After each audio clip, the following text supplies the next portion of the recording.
Shalom, selamat pagi Bapak Ibu Saudara yang terkasih dalam Tuhan kita Yesus Kristus. Pada pagi hari ini sebelum kita memulai aktivitas kita, terlebih dahulu kita merenungkan sedikit dari firman Tuhan yang terdapat di dalam Ibrani 12 ayat yang ke-14. Ibrani 12 ayat yang ke-14, begini bunyi firman Tuhan: "Berusahalah hidup damai dengan semua orang dan kejarlah kekudusan, sebab tanpa kekudusan tidak seorang pun akan melihat Tuhan." Di sini Bapak Ibu Saudara dikatakan bahwa berusahalah hidup damai dengan semua orang. Berusaha, berupaya untuk hidup damai. Nah, hidup damai ini adalah sikap hati yang mengampuni, sikap hati yang tidak menyimpan dendam. Hidup damai itu adalah wujud nyata dari kasih. Orang yang memiliki kasih pasti mengampuni, pasti tidak menyimpan dendam. Dan juga hal serupa juga dikatakan di dalam Roma 12 ayat 18, "Sedapat-dapatnya kalau hal itu bergantung padamu, hiduplah dalam perdamaian dengan semua orang."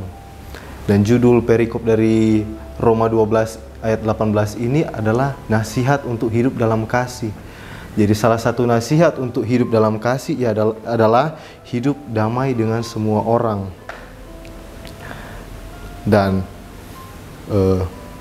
hidup damai ini, damai adalah salah satu sifat dari buah roh. Orang yang hidupnya dipimpin oleh Roh Kudus, orang yang hidupnya dituntun oleh Roh Kudus, buah yang dikeluarkan dari kehidupannya adalah damai. Jadi Roh Kudus yang memampukan kita untuk mengasihi semua orang, bahkan yang memusuhi kita sekalipun. Dan dilanjutkan, berusahalah hidup damai dengan semua orang. Dengan semua orang, bukan hanya segelintir orang, bukan hanya satu dua orang, tetapi semua orang.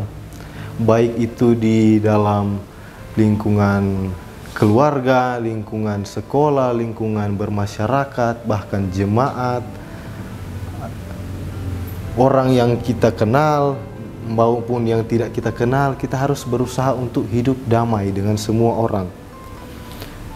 Dan dikatakan juga bahwa kejarlah kekudusan. Dengan hidup kudus kita menghormati Roh Kudus yang ada dalam kita. Kekudusan adalah pekerjaan Roh Kudus yang menguduskan kita. Dikatakan di dalam 1 Tesalonika, sama-sama kita buka 1 Tesalonika 4 ayat 7 dan 8. 1 Tesalonika 4 ayat 7 dan 8.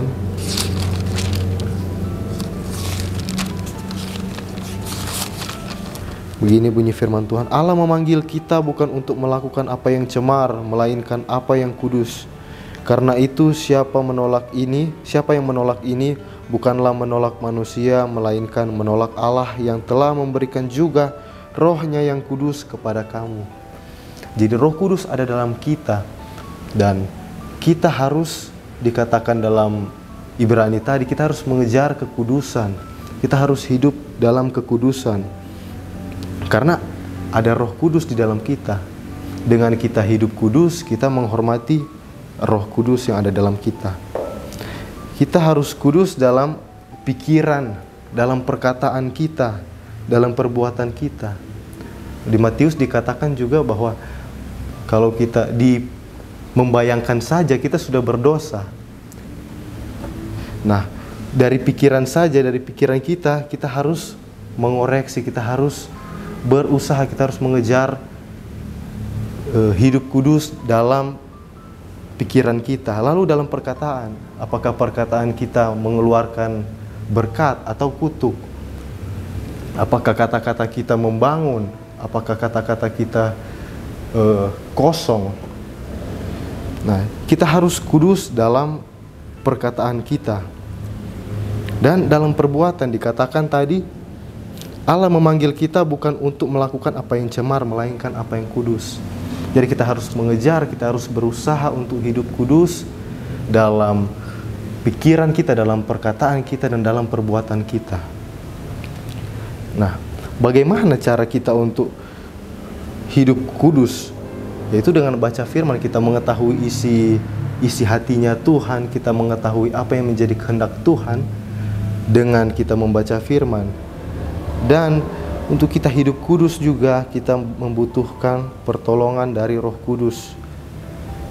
Karena dengan kekuatan kita sebagai manusia kita tidak mungkin, kita tidak bisa untuk mengejar kekudusan.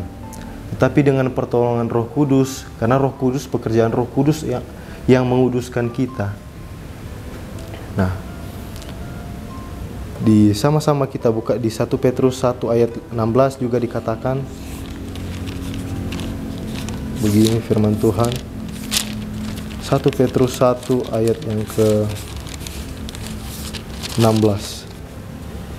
Sebab ada tertulis, hendaklah kamu kudus sebab aku kudus. Hendaklah, apa yang Tuhan ingin. Tuhan ingin kita kudus karena Tuhan adalah kudus. Kekudusan membawa kita hidup dalam lawatan Roh Kudus. Dan di Ibrani 12 ayat 14 tadi katakan, tanpa kekudusan tidak seorang pun akan melihat Tuhan. Melihat di sini adalah perjumpaan rohani, mengalami hadirat Allah. Tuhan ingin kita mengalami perjumpaan dengan Dia. Tapi dengan kita tidak hidup kudus, kita sendiri yang menolak untuk berjumpa, untuk mengalami pengalaman dengan Tuhan. Contohnya juga imam besar yang tugasnya dalam sekali setahun memiliki tugas untuk masuk dalam ruang Maha Kudus untuk menguduskan, untuk menghapus dosa umat Israel. Dan imam besar untuk masuk di ruang Maha Kudus, mereka harus mentahirkan diri, mereka harus menyucikan diri, harus kudus. Karena kalau mereka tidak kudus, tidak mentahirkan diri, mereka bisa mati di dalam ruang Maha Kudus.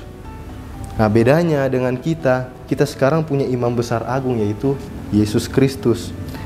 Dia telah membuka jalan bagi kita untuk kita masuk ke hadirat Allah. Tapi syarat kudus tetap berlaku.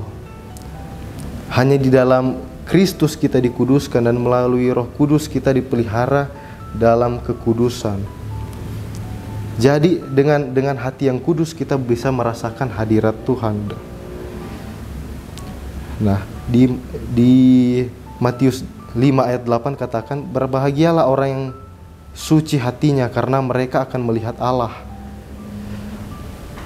Nah, jadi hidup damai dengan sesama itu adalah relasi horizontal, bentuk kasih kita dengan sesama kita. Dan kudus, relasi vertikal, bentuk kasih kita kepada Tuhan. Nah, kedua ini adalah syarat untuk kita mengalami hadirat Tuhan. Jadi mari kita periksa hati kita, apakah ada kepahitan. Kalau hati kita ada kepahitan, maka kita harus melepaskan pengampunan. Periksa hidup kita, apakah ada dosa yang tersembunyi yang hanya kita dengan Tuhan, dengan iblis yang tahu. Maka kita harus bertobat dan serahkan kepada Roh Kudus, karena kita butuh pertolongan Roh Kudus untuk bisa melakukan kehendak Allah. Jadi kita harus